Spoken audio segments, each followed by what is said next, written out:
رجعنا لحضراتكم من جديد باستوديو اون فاير. اختيار احمد هاني اون فاير كافضل لاعب في لقاء دولي وفاير رغم الهزيمه، انما اللجنه الفنيه بقياده الكابتن خالد كمال اختار احمد هاني. احمد هاني اقول لك هارد لك تعادل ولا اقول لك مبروك الجائزه؟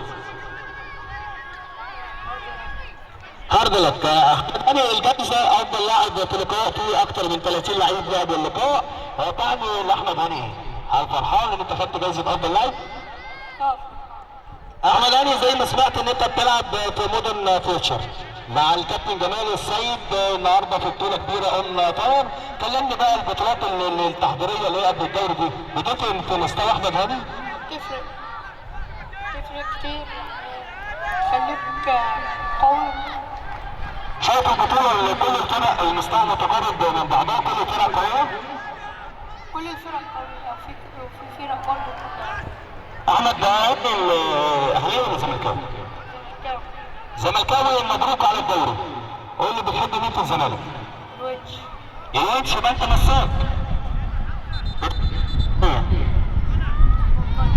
فان دايك احمد هاني بقول لك مليون مبروك حصاد بجائزه وان شاء الله نشوفك مع مدير الدرجه الاولى.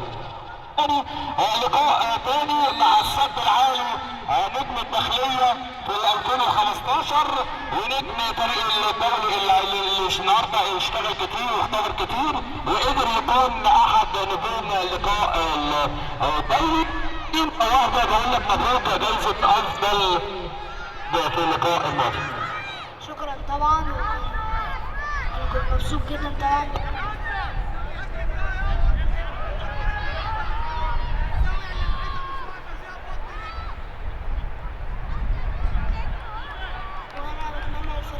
طبعا اللي هو هيكسب البطوله دي. كريم مثلك الاعلى، انا عارف ان انت اهلاوي، انت اهلاوي مش محتاج اسالك، مثلك الاعلى في حراسه المرمى الدوري المصري؟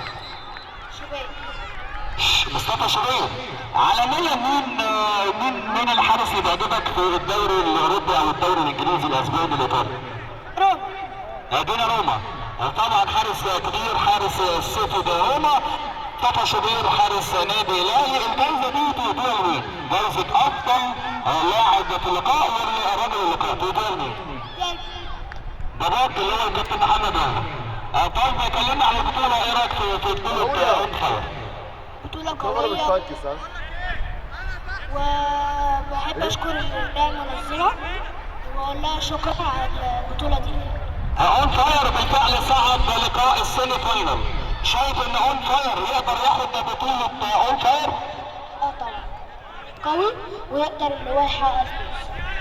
كريم بالمناسبة هو لعيب وحارس مرمى فريق الداخلية 2015 وبطولة اون فاير 2014، انما لثقة كابتن مارسيلو المدير الفني للأكاديمية الدولي انه لقى فيه ان هو يقدر يشتغل في البطولة ويقدر طبعا يكون احد نجوم البطولة. شكرا لحضراتكم على طبعا الاستضافة ومشاهدة بطولة اون فاير. سنعود اليكم من جديد لملعب اون فاير بطولة اون فاير. شكرا لحضراتكم.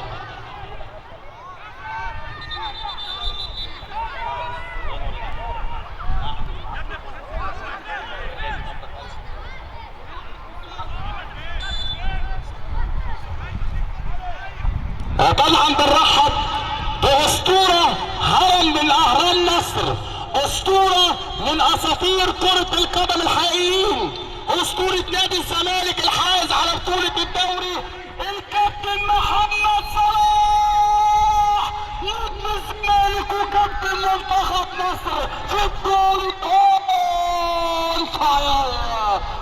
يا كابتن محمد يا صلاح، احسن باك رايت في تاريخ الكره المصريه الزمالك وكابتن منتخب مصر اسطوره الاساطير الكابتن محمد صلاح وابن الزمالك. خلاص قلت لك الضيوف وجود الاسطوره وحاول الكره المصريه وفكرة الكرة المصرية كابتن محمود عبد الحكيم كضيف أول، ثم أسطورة الأساطير يا كابتن محمد يا طارق يدي الكارت الأحمر لأسطورة كابتن الزمالك وكابتن مصر عميد المدربين والشيخ المدربين، سفير التدريب المصري، اللاعب الكابتن.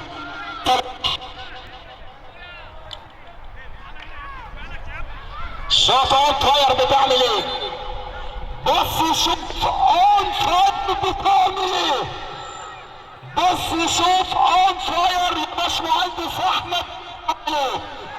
يا باشمهندس احمد شوف الكابتن خالد بيوتك، شوف يا كابتن احمد يا باشمهندس احمد، سنة اولى على طول تنظيم، انما سنة اولى وبطولة اولى ب20 سنة تنظيم يا باشمهندس.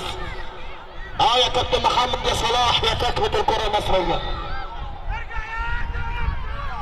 نور موجود ده مع معلق اللقاء، ولد نور الجميل هنا عاوز باباه او مامته يجي عند معلق اللقاء. ما تعيطش يا نور، تعالى اقعد عند معلق اللقاء. نور موجود جدي، لو باباه ومامته موجوده يجي عند معلق اللقاء.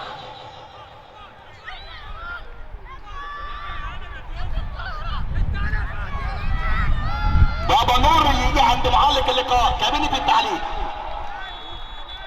1-0 بصفارة الاسطورة الكابتن محمد طارق. الزمالك جميل، الكابتن محمد طارق ابن الزمالك الحكم الدولي. يا كابتن محمد يا صلاح اغلب الدوري عام يا كابتن محمد صلاح. الكابتن محمود فين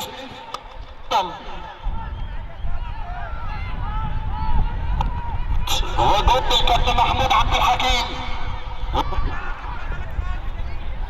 يا نور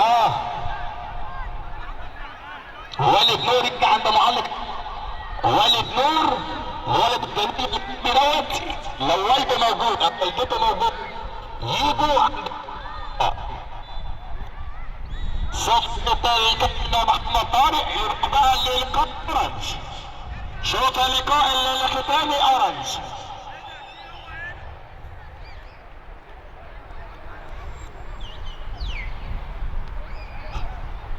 هنشوف استلم الولد ده نور الكابتن احمد الديب رئيس قطاع البراعم بنادي اورنج. النهارده طبعا الضيف الاسطوري، النهارده الساحر موجود، النهارده عنقود المهارات، الاسم الاسطوري في تاريخ الكره المصريه الكابتن محمود عبد الحكيم موجود في المنصه الرئيسيه منصه الVIP. يا حاول كره، يا كابتن محمود يا نجم بتروجيت، يا ابن المصري، يا حاول كره لصلاة وكره منتخب مصر. النهارده اسطورة التدريب المصري وعميد التدريب المصري، حبة الكريز الفاكهة، لاعب منتخب مصر وكابتن نادي الزمالك الكابتن محمد صلاح. بقول له مليون مبروك يا كابتن محمد يا صلاح على بطولة الدوري العام يا كابتن صلاح، يا ابن من ابناء الزمالك المخلصين. لسه في نجوم كمان، باش طول ما بيبخلش.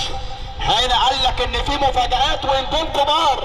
شوف على طول اول مفاجآت عبد الحكيم، تاني مفاجآته لعبده الكابتن محمد صلاح، اسطورة من اساطير الزمالك واسطورة من اساطير منتخب مصر، اسطورة المصري البورسعيدي واسطورة بتروجيت، اسطورة كرة الصلاة اللي كرة الصلاة اتكتبت على اسمه.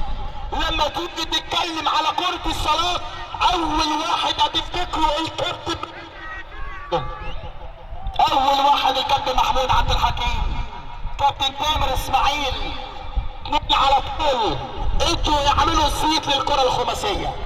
والله الكابتن محمود عبد الحكيم ما جه زيه، والله الكابتن محمود عبد الحكيم انا اتفرجت على كرة صلاة كتير القديم والجديد. الكابتن محمود عبد الحكيم يا وهبة في حتة تانية خالص، محدش قادر يقرب له، محدش قادر بعد السنين اللي الكابتن محمود عبد الحكيم ساب كرة الصلاة ومنتخب مصر محدش قادر يبص على طول عرشه. يا كابتن محمود عبد الحكيم. كلمنا عن الكابتن محمد صلاح، خلينا في من حته اليمين الباك اليمين اتفرجت وحظي كان حلو ان لحقت لقاءات الزمالك. كابتن محمد صلاح موجود، لعب محمد صلاح وهو بيلعب كان لان الكابتن محمد صلاح سابق سنه سابق زمان.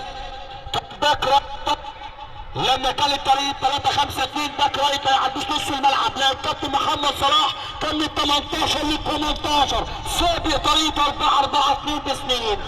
الكابتن محمد يا صلاح نجم الصعود وصاعد الصعود وصاعد البطولات ابن الزمالك الوفي. يا كابتن محمد يا صلاح يا فاكهة الكرة المصرية. يا كابتن عبد الحكيم يا حبة الكريز. نرجع للقاء رمش.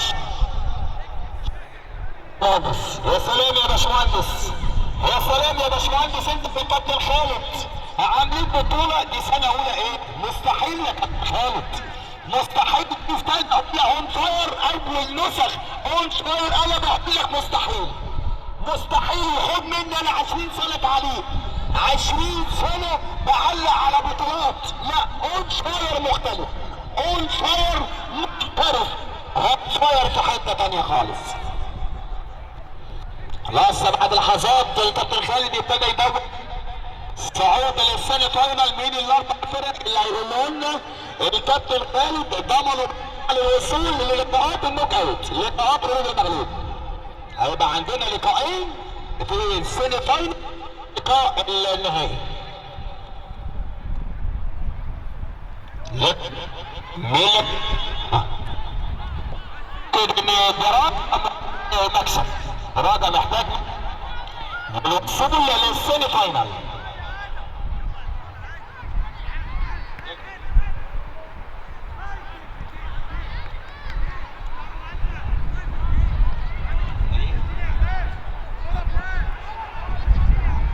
بنرحب بالاستاذ احمد هاشم اسطورة دايموند. تسقيفة كبيرة وتحية كبيرة لمستر احمد هاشم اسطورة دايموند. حضر على طول لماسور الكبار الصغار مستر احمد هاشم الراعي الرئيسي لبطولة اون فاير نادي دايموند العالمي.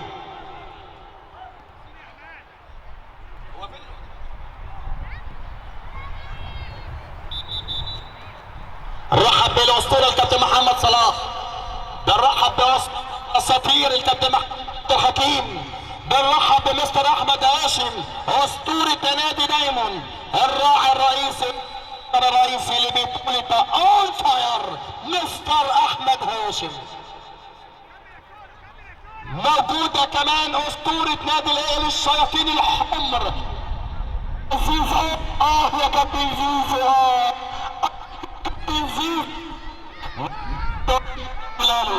اسطورة الاهلي واسطورة الاساطير الاسطورة الكابتن زيزو. شياطين الحمر موجود بيمثلهم على طول نادي القرن الاسطورة الكابتن.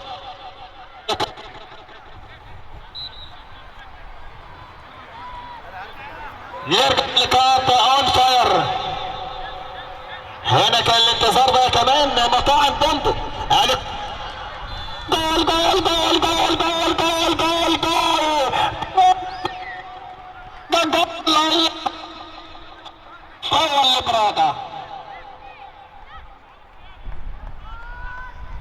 هنا هدف جديد لبراده.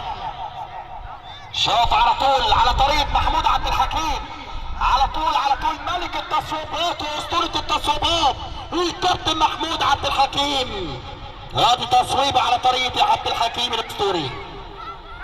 جبل يسرى عدى بالسرعات وادي التماس موجود. هنا تماس على طول على طريق برادا. قال لك ان برادا مش هيخرج من الموضوع، مش هيخرج من المربع الذهبي. هنا برادا على ملعبه، هنا برادا وصل جمهوره، هنا برادا شايف النجوم اللي موجوده في المقصوره المعججه بالنجوم الدوليين، سواء كابتن صلاح محمد صلاح اسطوره الزمالك، الاسطوره كابتن محمود عبد الحكيم، وسواء بالاسطوره الكابتن احمد هاشم مسؤول التنظيم اليوم نادي دايموند. كرة في الجبل يوسف. شاف البطولة من أكبر البطولات، من أفضل البطولات. هذه الكرة بتلعب السد العالي يا ولد اللعيب. هنا السد عالي منيع على طريقة الحراس الكبار، على طريقة عواد، على طريقة الحراس. هذه الكرة في وسط الملعب. طريقة مصطفى شوبير يا كابتن زيزو، طريقة الشناوي يا كابتن زيزو. هنا عدى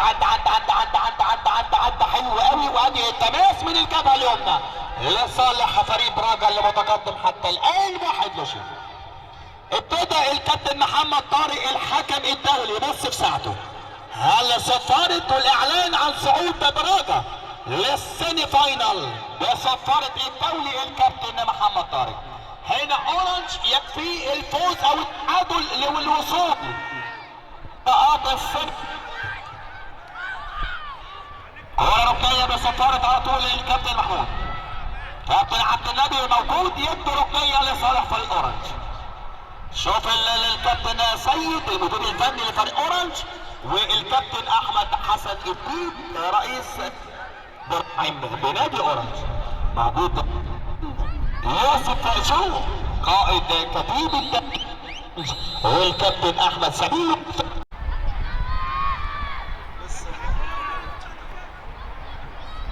هنشوف الاعلان الرسمي من قبل رامدين التنظيم ومدير البطوله الكابتن خالد كمال عن الاعلان عن الاربع فرق اللي صعدوا السيمي فاينل ولقاءات النوكاوي. انما خلينا نرحب باسطوره التدريب المصري واسطوره منتخب مصر واسطوره الزمالك الحاضر في المنصوره الرئيسيه الكابتن محمد صلاح نجم نادي الزمالك.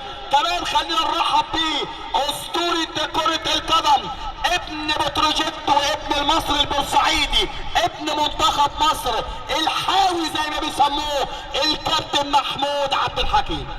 كمان بنرحب باسطوره نادي القرن نادي هلال نادي البطولات والصاعد البطولات الكابتن زيزو.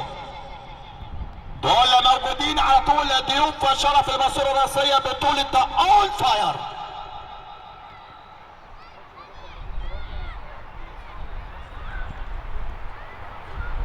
لسه لقاء اورنج هو اللي هيحدد مين الطرف الرابع. يعني الكابتن خالد كمال يخلص الحديث اللي موجود في منتصف الملعب والميكروفون هيطير للاسطوره الكابتن خالد كمال للاعلان الرسمي عن الاربع فرق اللي وصلوا للسيمي فاينل. هنا خلاص يظبط حساباته يظبط اوراقه للاعلان الرسمي.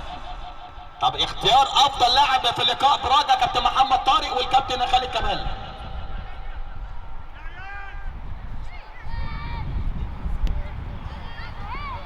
رقم 7 في براجا هو حاصل على افضل لاعب في اللقاء. 7 براجا مليون مبروك، مكسب اللقاء ومكسب افضل لاعب في اللقاء. يعني 7 ده هو محمود عبد الحكيم بتاع براجا.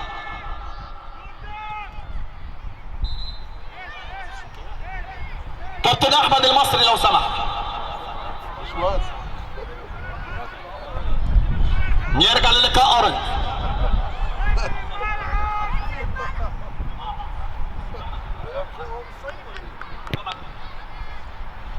هنا اورنج على طول والضغط العالي البريس العالي. شوف الكابتن محمد صلاح هنا لما تيجي الكرة في الجبهة اليمنى افتكر الكابتن محمد صلاح. افتكر الراجل طريقة 3-5-2 وهو بيلعب كان بيلعب من ال 18 لل 18 من الركنية للركنية. الراجل كان على طول طاير بالكورة. ما شفتش بكة ريت حريف مخيف محترف مختلف زي الكابتن محمد صلاح. لعيب عنده قدرات وعنده امكانيات. ما شفتش لعيب ممتع مقنع ساحر فاكهة زي الكابتن محمود عبد الحكيم. عنده ما شاء الله كل المواصفات اللعيب الاوروبي الكابتن محمود عبد الحكيم. ما شفتش لعيب اسطوري زي الكابتن زيزو نادي القرن نادي الاهلي. هنا على طول 3 اساطير. هنا بنرحب بالكابتن محمد هاشم اسطورة نادي دايموند اللي موجود في المنصورة الرئيسية لمنصورة اون فاير ملعب واستاد براجا العالمي. خلاص مستنيين اللقاء دوت والاعلان الرسمي. هل الكابتن خالد كمال يدي راحه 10 او ربع ساعه لكل الفرق لالتقاط الانفاس ثم الانتعاشه ثم الروتيشن يرجع من جديد في لقاءات السيمي فاينل. يعني كرة للتماس بصفارة على طول الكابتن عبد النبي. كلها بطاطس بس ولا ايه؟ ايه؟ امال هديك فراخ؟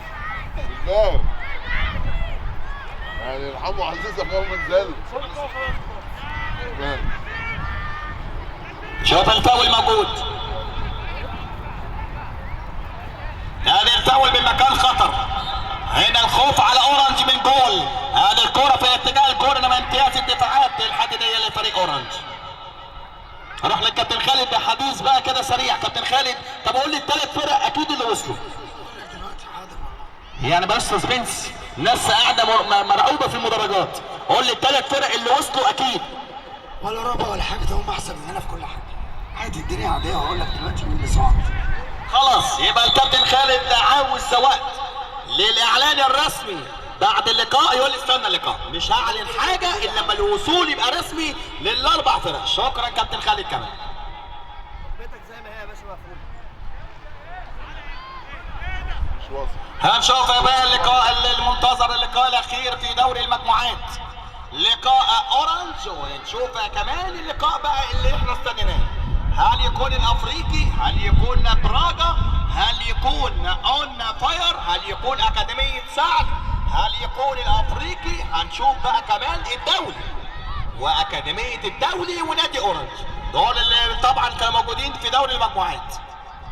اعتقد اني سمعت ان الدولي قال لي الخمسه بونت اللي جابهم والتعادل اللي جابه في اخر ثانيه ضمن له الوصول. قال لي اخيرا ادانا حاجه، سرب حاجه الكابتن خالد. يا سيدي ده الثانويه العامه بتتسرب، سرب لنا من اللي ترشح من الاربع فرق.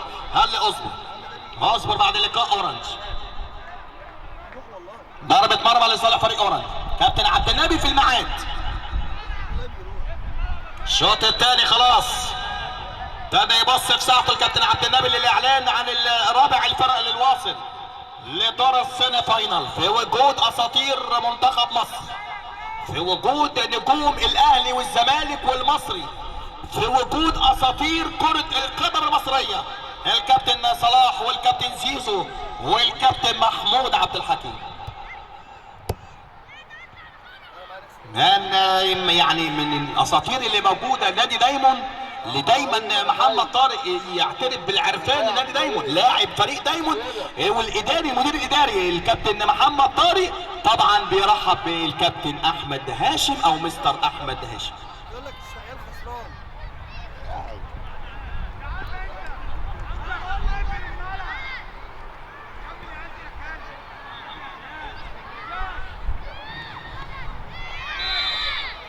شوف اللي بصراحة يعني ان انت تكون رئيس مجلس ادارة وتحضر بطولة اون فاير مستر احمد هاشم، بصراحة يعني كل الشكر ليه. بصراحة ثانك يو يعني كابتن احمد هاشم رئيس مجلس ادارة نادي دايما، كل الشكر ليك بصفتك طبعا القائد ورئيس مجلس ادارة نادي دايما. الركنية الكابتن عبد النبي عاوز ايه؟ كابتن عبد النبي عاوز ايه؟ هنشوف اخر ركنية.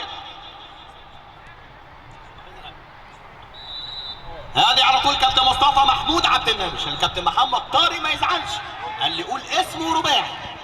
هنا التشتيت.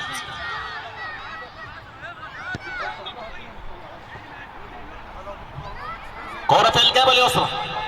الكل يبحث على طول عن هدف، الكل يبحث عن هدف مش معقول. الكل يبحث عن هدف. احمد المصري ورفاقه واعوانه يبحث عن هدف على طول يخلص اللقاء.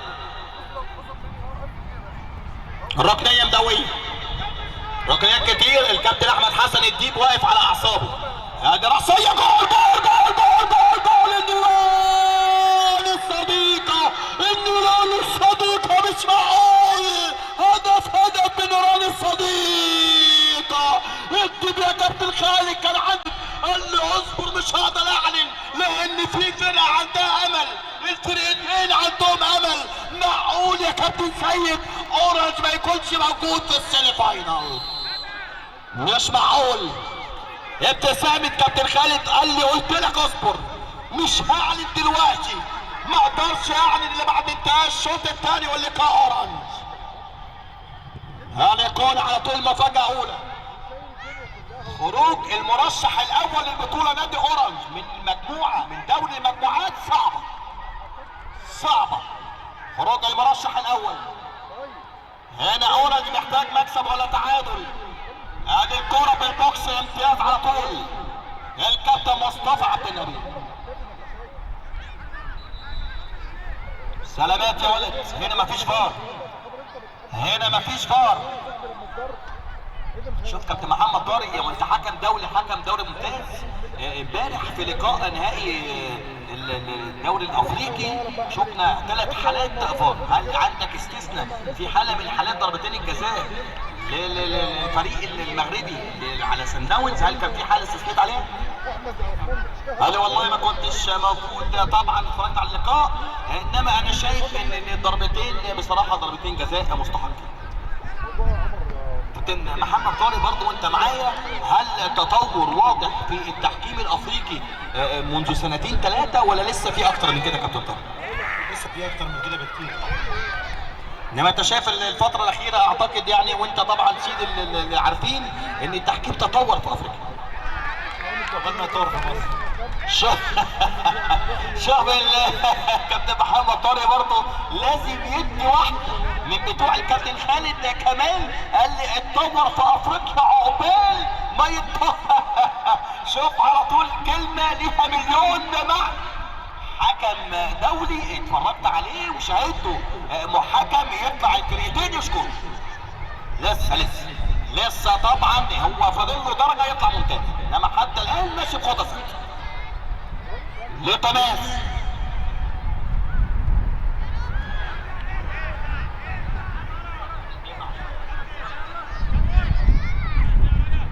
شوف على طول كابتن مصطفى عبد النبي يدي الامر على طول لعب الكره بسرعه. هل تكون مفاجاه البطوله؟ كرة الجبل هنا السبرنت العالي. ادي الكرة حلوة لميسي. ادي ميسي عدى يا ولد يا ميسي يا لعيب يا كبير. عاوز اقول على طريقة محمود عبد الحكيم، ما هي الكرة لما تيجي لواحد حريف خلاص هيقول لك على طريقة محمود عبد الحكيم. بص الكابتن محمود عبد الحكيم خلى معلقين كرة القدم يقولوا ايه؟ ده غصب عنه يقول لك على طريقة محمود عبد الحكيم. مفيش اعرف منه. كرة المصرية كرة الصلاة وصفار كابتن مصطفى عبد النبي. اخيرا الاعلان عن 4 فرق صعدوا للسيمي فاينل. لسه انا قلت الصفارة والسبرنت اللي عملوا دوت خلاص، انما لسه اتاريه بيطمن على لاعب الفريق. تشتيت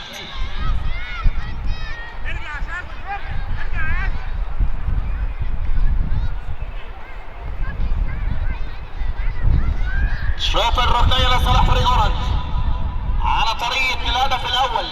شوف على طول الركنية الدولية. اورنج يعيدوا على هدف التعادل.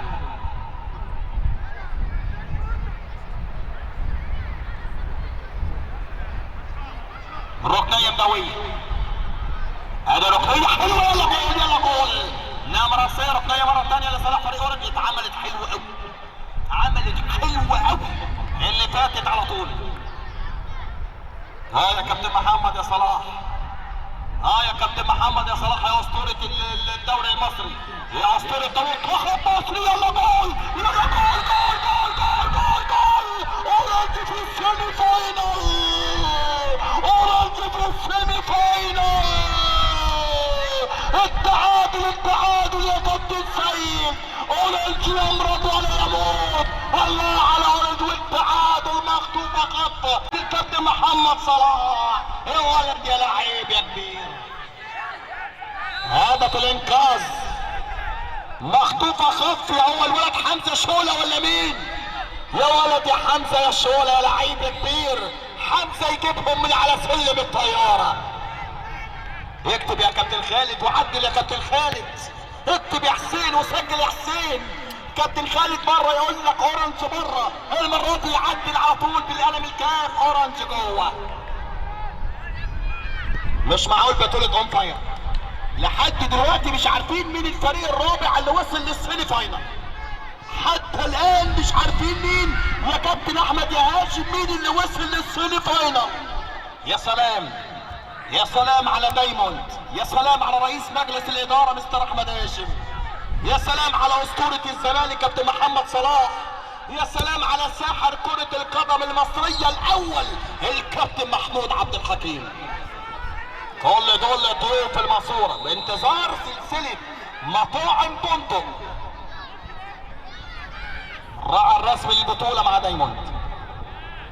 هذه الكوره وادي على طول تشتيت وسط الملعب الولد ميسي، جسمه صغير انما حري. يا سلام يا كابتن محمد صلاح.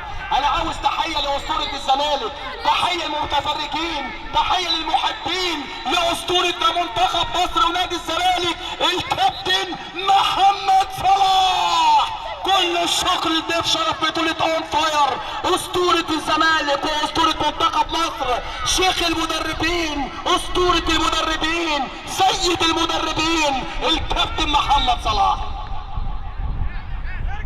للتماس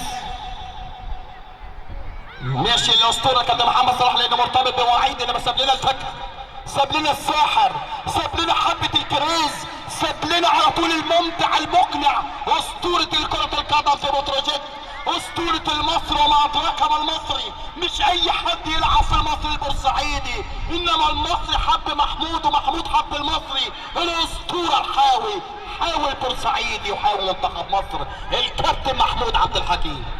يا كابتن زيزو يا ابن الاهلي، يا ابن نادي القرن، يا ابن البطولات وصائد البطولات. هذا الاهلي يا كابتن زيزو، وانت ادرى بينا يا كابتن زيزو، اضرب الاهلي واضرب محبينه ومشجعينه اللي بالملايين. النهارده الاهلي يتمثل في الكابتن زيزو الاسطوره. كوره لصالح فريق اورنج. ايه اللي حصل يا كابتن عبد النبي؟ ايه اللي حصل يا كابتن عبد النبي؟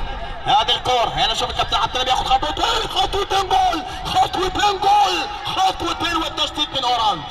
اورنج يمرض ولا يموت يا كابتن احمد يا حسن، اورنج يمرض ولا يموت يا كابتن ديب. لو عدت للولد حمزه جول، لو عدت جول جول جول جول جول جول. البطولة بصيرة يا كابتن خالد يا كمال، البطولة مين اللي جوه مين اللي بره. الله على اون فاير، الله يا باشمهندس احمد، الله يا باشمهندس هاشم يا كابتن محمود يا عبد الحكيم، الله على الكابتن خالد. هنا مين اللي جوه ومين اللي بره؟ مين اللي جوه ومين اللي بره؟ مش معقول. اورنج لسه بقول دون بالكاس، مسح شطب الكابتن خالد كمال، شطب اورنج. هنشوف يحط مين مكان مين اللي واصل ومين اللي بره ومين اللي جوه. ادي الكره في الجبهه اليسرى، هنا يعدي يلعب له هيجيب ادي الكره في الجبهه اليسرى. يلا جول ضربه جزاء يا كابتن مصطفى. الانتصار بضربه جزاء من بره ولا من جوه، من بره ولا من جوه، وينزل له الكابتن سيد. مش معقول. ضربه جزاء خلاص، ضربه جزاء لصالح فريق اورنج. هنا الكابتن خالد ملوش دعوه باللي بيحصل، ليه دعوه باللي نزل الملعب. انا عارف هو رايح يعمل ايه، هو كده، هو كمان مراقب مباريات. يعني انت تحبه على مستوى الشخصي، انما في الشغل ما يعرفش ابوه. يا رياض سلامه يا رجاله، كرسي طيب، هو انا سوبر مان؟ لا يا جدعان مش كده، اتقي الله، هي سوبر وخلاص بقى.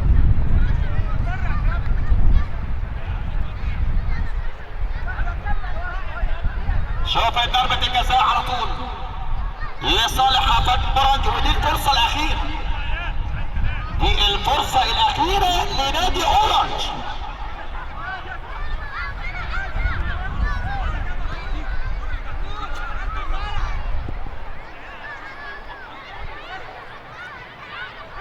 يا كابتن احمد، ها ان شاء الله ضربة الجزاء المستحقة، هذه اهم ضربة جزاء لصالح فريق اورنج. هذه على طول، ادي السلم الطيارة، وادي الطيارة، هنا صعود وهنا ركوع، هنا رايح وهنا جاي. هذه اهم ضربات الجزاء. اسأل نادي الزمالك واتحاد العاصمة، اسأل الولد على طول. هنشوف محمد شحاتة، محمد يا شحاتة على طريقة شحاتة ولا على طريقة عبد الله السعيد؟ ايه؟ دي ضربة حياة وموت. ضربة السيمي فاينل. جول جول جول جول جول جول جول جول. اورنج في السيمي اورنج في السيمي فاينل. افرح يا كابتن احمد يا حسن يا بيه.